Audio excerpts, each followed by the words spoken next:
The right teaching. Once, a renowned monk lived in a beautiful monastery with many of his pupils. His teachings were very effective, and many of his students became great masters themselves. One day, one of them was caught stealing from his fellow students, and they reported him to the monk. But he took no action against the boy. A few days later, the same boy was again caught stealing. And again, the head monk did nothing to punish him. This angered the other students, who drew up a petition asking for the dismissal of the thief. They threatened to leave en masse if the boy was allowed to stay in the monastery. The teacher called a meeting of the students. When they assembled, he said to them, "You are good boys who know what is right and wrong. If you leave, you will have no trouble joining some other school. But what about your brother, who does not even know the difference between right and wrong? Who will teach him if I don't? No, I cannot ask him to go, even if it means losing all of you." Tears coursed down the cheeks of the boy who had stolen.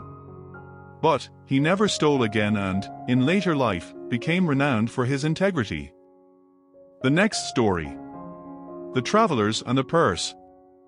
Two young men were traveling in company along when one of them picked up a good-looking purse with valuables. "Oh, what a lucky day for me," he said. "I have found the purse filled with gems and gold." "Do not say, 'I have found a purse,'" said his companion. "Rather say, 'We have found a purse and how lucky we are.' Travelers are ought to share alike the fortunes or misfortunes of the road." "No, no," disagreed the other angrily. "I found and picked the purse, so it is only me who is going to keep it." As the two men were discussing the ownership of the fortune, they heard a shout, "Stop, thief! Catch the thief!" When the men looked behind, they saw a mob of people armed with clubs angrily coming down the road. The man with the purse fell into a panic.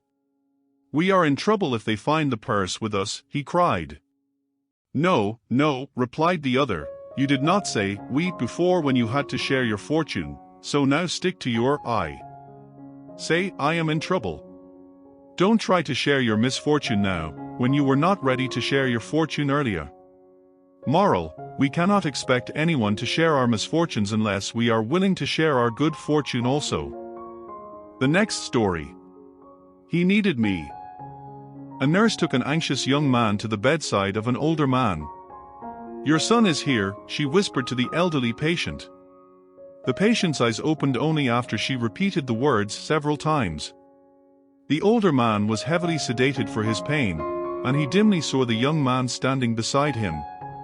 The older man reached out his hand with all his might, and the young man warmly wrapped his fingers around it, squeezing a message of love and encouragement.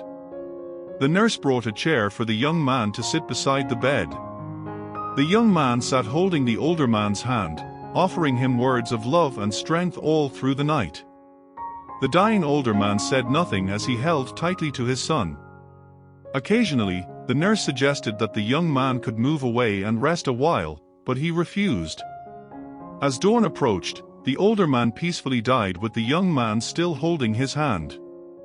The young man placed the lifeless hand he was holding on the bed and notified the nurse. While the nurse did what was necessary, the young man waited.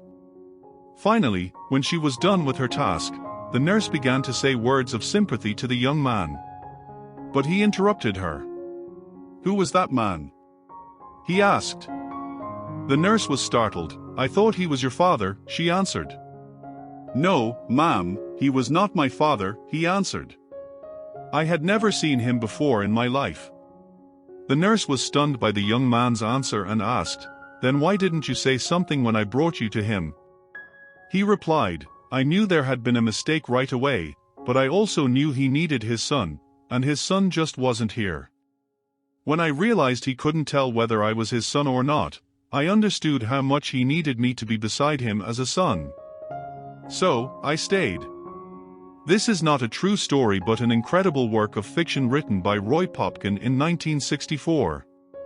It was published under the title Night Watch in the September 1965 edition of Reader's Digest. Due to its highly emotional pull, The story has been recirculated online since the 1990s under various titles such as Just Stay and He Needed a Son. Thanks for watching this video. Please subscribe to the channel and like this video. Thank you very much.